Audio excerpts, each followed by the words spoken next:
다 같이 사도신경으로 우리의 신앙을 고백합니다.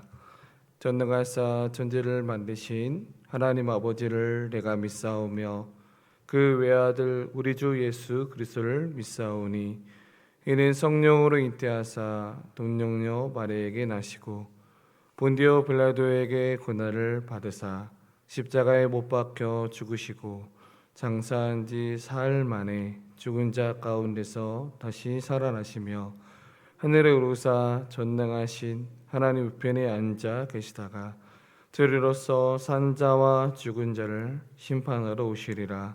성령을 믿사오며 거룩한 공예와 성도가 서로 교통하는 것과 지혜를 사하여 주시는 것과 몸이 다시 사는 것과 영원히 사는 것을 믿사옵나이다. 아멘. 사랑과 은혜가 풍성하신 아버지 하나님, 오늘도 이 새벽에 우리를 깨워주셔서 아버지 앞에 찬양과 예배할 수 있도록 인도하여 주심에 감사를 드립니다. 아버지 하나님, 오늘도 우리에게 주어지는 일상 가운데 하나님이 원하시는 모습으로 살아가게 하여 주시고, 오늘도 말씀을 통하여 그 말씀의 힘을 얻어 오늘도 하나님 앞에 아름답고 정직한 삶을 살아가게 하여 주시옵소서. 하나님, 이 시간에 또 빈손으로 오지 아니하고 하나님 앞에 귀한 예물을 드립니다. 하나님, 이 마음의 소원을 담은 이 헌금을 통하여 하나님 그 마음의 소원을 들어주시고 더욱더 강건케 하여 주시옵소서. 감사하며 예수님의 이름으로 기도드립니다. 아멘. 오늘 하나님께서 우리에게 주신 말씀,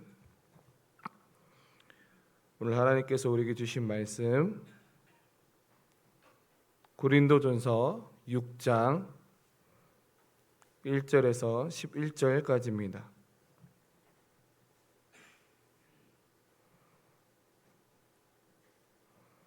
고린도전서 6장 1절에서 11절까지 저 여러분들이 한 절씩 교독합니다. 너희 중에 다른 이와 더불어 다툼이 있는데 구태여 불의한 자들 앞에서 고발하고 성도 앞에서 하지 아니하느냐.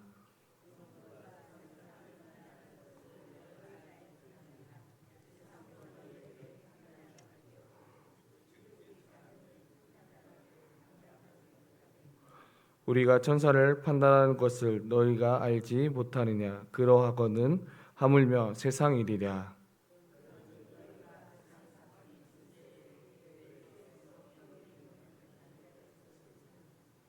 내가 너희를 부끄럽게 하여 이 말을 하노니 너희 가운데 그 형제 간의 일을 판단할 만한 지혜 있는 자가 이같이 하나도 없느냐.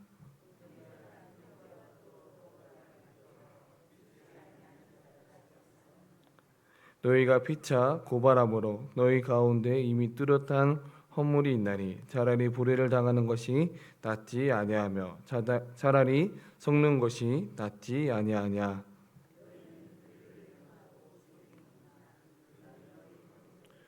불의한 자가 하나님의 나라를 유업으로 받지 못할 줄을 알지 못하느냐. 미혹을 받지 마라. 음행하는 자나 우상 숭배하는 자나 간음하는 자나 탐색하는 자나 남색하는 자나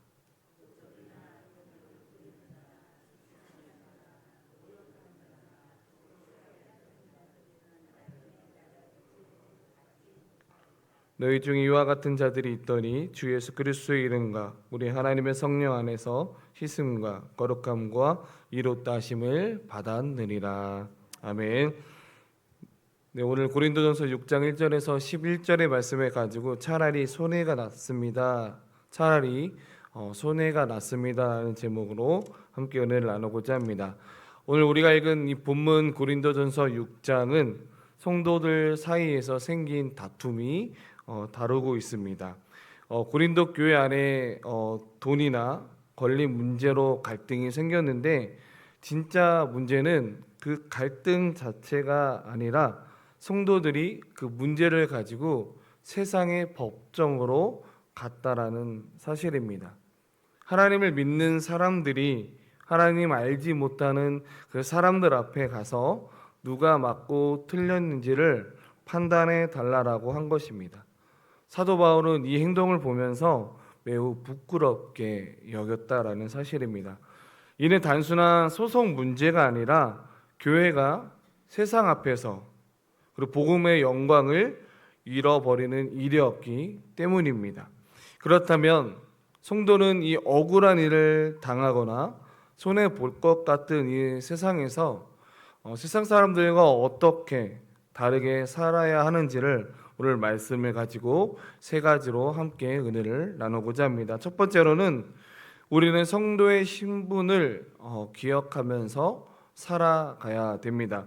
오늘 바울은 2절과 3절을 통해서 우리가 세상을 판단하고 또한 천사까지도 판단할 영광스러운 신분임을 오늘 본문은 우리에게 알려주고 있습니다. 이는 교만하다는 뜻이 아니라 우리에게 주어진 신분을 똑똑히 기억하라라는 의미입니다.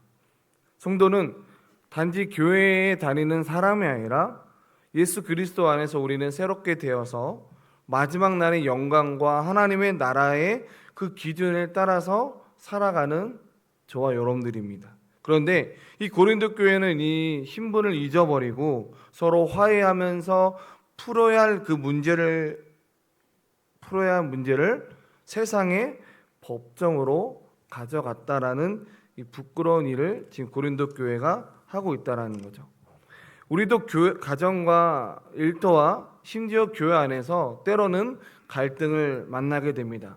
그때 내 감정이나 또 내 억울함이나 권리보다 그 상황 가운데 나는 그리스도 안에서 나는 어떤 사람인가라는 것을 우리는 신분을 기억해야 합니다. 성도라고 해서 억울함이 있을 수는 없지만 우리가 기억해야 될 것은 내가 하나님 나라를 상속받은 사람이라는 그 사실을 기억하면서 우리의 말과 선택 그리고 문제를 푸는 방식이 세상 사람들과 달라야 한다는 것입니다. 문제보다 억울함보다 먼저 우리가 기억해야 될 것은 그 영광스러운 소속과 신분임을 기억하시는 저와 여러분들에게 간절히 소망합니다. 두 번째로는 차라리 손해를 감수하는 것이 복입니다. 바울은 7절에서 서로 고발하는 자체가 이미 너희의 허물이다. 차라리 불의를 당하고 속는 것이 낫지 아니하냐라고 우리에게 사도 바울은 강하게 권면하고 있습니다. 누가 더 옳고 그른지를 떠나 자기 권리를 지키려다가 교회의 덕과 또한 복음의 영광을 무너뜨리는 것 자체를 오히려 책망하고 있습니다. 돈과 자존심을 지키고 내 말이 맞다라는 증명할 수 있을지 몰라도 그 과정에서 형제를 잃고 또한 복음의 향기를 잃는다면 그것은 하나님 앞에서 참패하는 또 안타까운 싸움의 모습이라는 거죠. 물론 이 말씀이 어떤 약자를 피해를 방치하는 뜻이 아니라 교회는 정직하게 죄를 다루고 억울한 자를 돌봐야 합니다. 그런데 바울이 경계한 것은 무엇이냐면 자기 유익을 위해서 형제를 원수처럼 대하고 또 공동체를 허무는 이기적인 태도를 보이지 않아야 된다는 거죠. 한마디로 더해서 이기고 끝까지 따져서 내 억울함을 풀고 권리를 주장해서 손해를 피하게 된다면 그로 인해서 성도들 간의 관계가 무너지고 주님의 마음에서 멀어진다면 그게 과연 하나님 앞에 옳은 행동이냐라는 것입니다. 우리는 복음과 사랑을 나의 권리보다 더 귀하게 여겨야 되고 또한 주님을 위해서 기꺼이 손해를 감수할 수 있는 믿음의 사람이 저와 여러분들이 되어야 됩니다. 그 헌신과 내려놓음은 결코 헛되지 않으며 하나님께서 반드시 그 억울함 속에서도 반드시 기억한다라는 것을 잊지 않으시는 저와 여러분들 되길 바랍니다. 세 번째로는 이 억울한 재판을 받으신 예수님을 바라보아야 됩니다. 우리는 어떻게 그 억울함을 참아내고 손해를 감수할 수 있겠습니까? 가장 억울한 재판을 받으신 예수님을 바라볼 때 비로소 가능해집니다. 예수님은 죄가 없으셨지만 많은 사람들의 조롱과 또한 그 조롱 속에서 핍박 가운데서 십자가를 지셨습니다.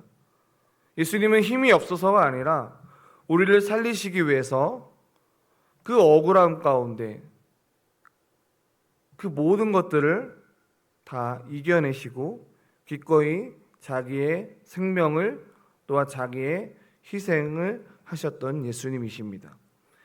세상의 눈에는 철저히 우리가 진 것처럼 보이지만 하나님은 예수님을 가장 높이셨고 또 십자가라는 그 위대한 구원의 길이 우리가 그 구원의 길을 받은 사람입니다.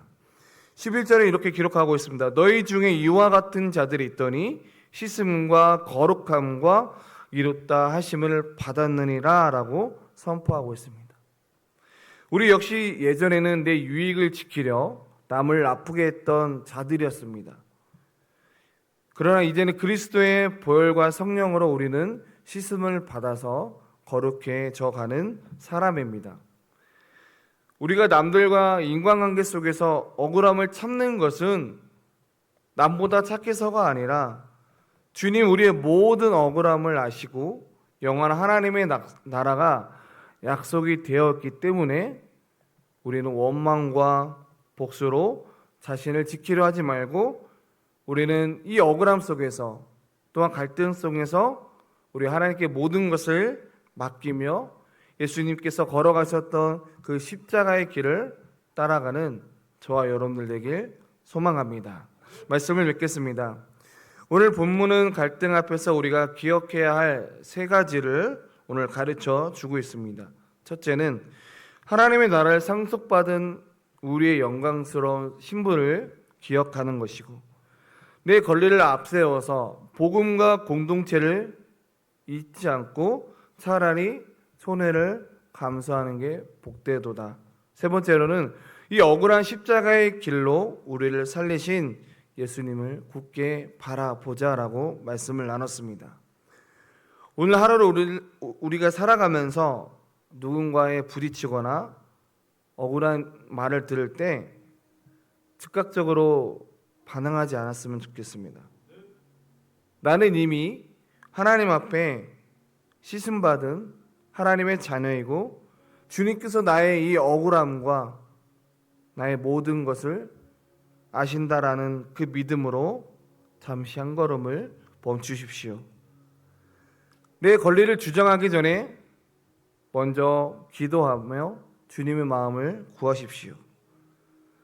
차라리 손해를 보더라도 참고 기다리게 된다면 세상의 방식이 아닌 십자가의 방식으로 저와 여러분들이 그 억울함 속에서 넉넉히 승리하는 자가 될 것입니다. 여러분 삶에 지금 억울한 일이 있습니까? 또한 갈등이 있습니까? 우리가 기억해야 할 것은 주님이 그 모든 상황을 아신다는 것입니다. 그리고 그 억울함 속에서도 하나님은 우리의 마음을 너무나 잘 알고 있다라는 거죠. 때로는 예수님 믿는 것 때문에 핍박이 있을 수 있습니다. 유독 예수님을 믿는 것 때문에 친척들로부터 또 남편으로부터 또는 아내로부터 꼭 굳이 그렇게 예수님을 믿어야 되겠냐라고 그런 이야기를 들을 때도 있습니다. 그러나 그 모든 상황은 하나님 우리의 마음을 아시는 분이십니다. 그 모든 상황이 우리에게는 그게 때로는 십자가의 길일 수 있지만 그 모든 상황들을 하나님께서 넉넉하게 승리해 주시는 분이십니다. 포기하지 않고 우리도 이 억울한 마음을 또 이 마음 아파하고 있는 나의 마음을 하나님께 올려드리는 오늘 이 새벽이 되시길 간절히 소망합니다. 우리 함께 찬양하겠습니다. 찬송가 455장 함께 찬양하겠습니다. 찬송가 455장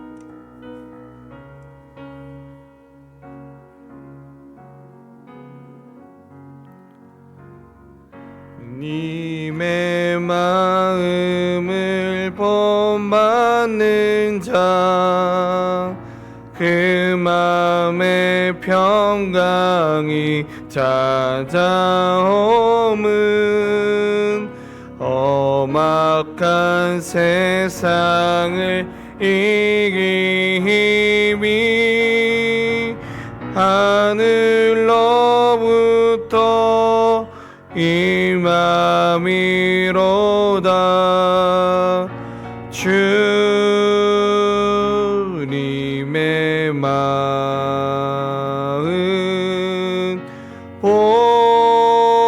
본받아 살면서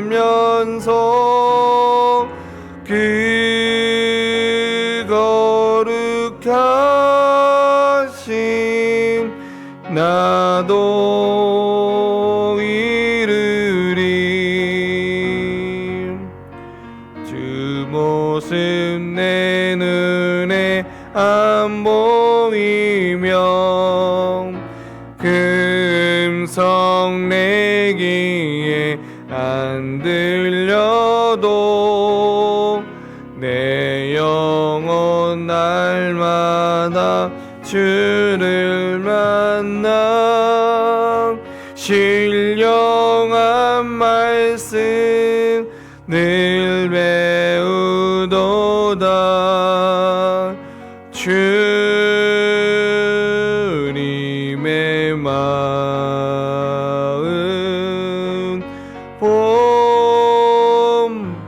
본받아 살면서 그 거룩하신 나도 이르리.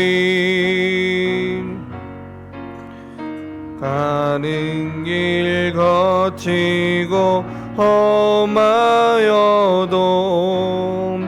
내 맘에 불평이 없어짐은 십자가 고난을 이겨내신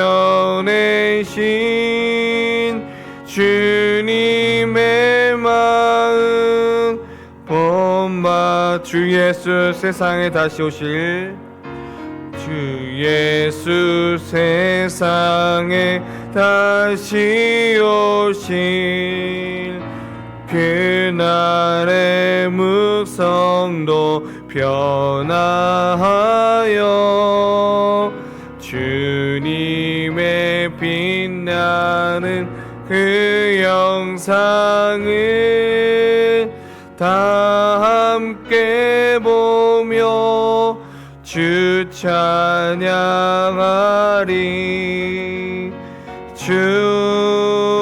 주님의 마음 본받아 살면서 그 거룩하신 나도 이르리. 우리 시간 함께 말씀을 가면서 두 가지 기도 제목을 가지고 함께 기도하기를 원합니다. 첫 번째로 기도할 것은 성도의 영광스러운 그 신분을 기억하면서 십자가의 지혜로 살아가는 자가 되게 하여 주시옵소서라고 함께 기도하길 원합니다. 내가 때로는 인간 관계 속에서 내가 옳음을 증명하다가 또는 그 관계 속에서 관계를 잃어버리고 또한 교회의 덕을 무너뜨리는 나의 모습이 있었다면 하나님 그 모습을 용서해 주시고 내가 이 공동체를 살리기 위해서 내가 기꺼이 손해를 감수하는 그 십자가의 넉넉한 믿음으로 이 신분을 기억하면서 그 마음을 주님께 온전히 드리는 그런 사람이 되게 달라고 함께 기도하기를 원합니다. 그리고 두 번째로 기도할 것은 내가 예수님 믿는 것 때문에 내가 또 친척들 간에 또 가족들 간에 억울한 일이 있을 수 있습니다. 그러나 그 답답한 마음, 억울한 마음 그 마음을 오늘 이 시간 이 새벽에 하나님 앞에 올려드리기를 원합니다. 그리고 그 마음을 온전히 하나님 앞에 올려드림을 통하여 하나님의 참된 위로가 이 새벽에 있게 해달라고 함께 기도하기를 원하고, 또 여러분들이 가지고 나온 다양한 또 소원의 기도 제목을 가지고 이 시간 하나님 앞에 기도하기를 원합니다. 이 시간 우리 말씀을 생각하면서 함께 기도하겠습니다. 아버지 하나님 감사합니다. 하나님 아버지, 오늘도 아버지 하나님께서 우리를 불러주시고 하나님의 말씀을 듣게 하여 주심에 감사합니다. 아버지 하나님, 내가 성도들 간에, 또 아버지 내가 직장 동료들 간에, 또 가정 안에서 내가 어떠한 복음을, 또는 내가 어떠한 것을 억울하다라는 것을 증명을 통하여, 또한 하나님 나의 이 모습 가운데 또 누군가가 상처받은 모습이 있었다면 주님 용서해 주시고, 아버지 내가 손해를 감수하는 나의 마음이 있기를 원합니다. 차라리 손해를 보더라도 그 상황을 하나님 은혜 가운데 억울한 일이 있지만 오히려 그 억울함이 변하여 승리케 하는 삶을 살아가게 주시옵소서.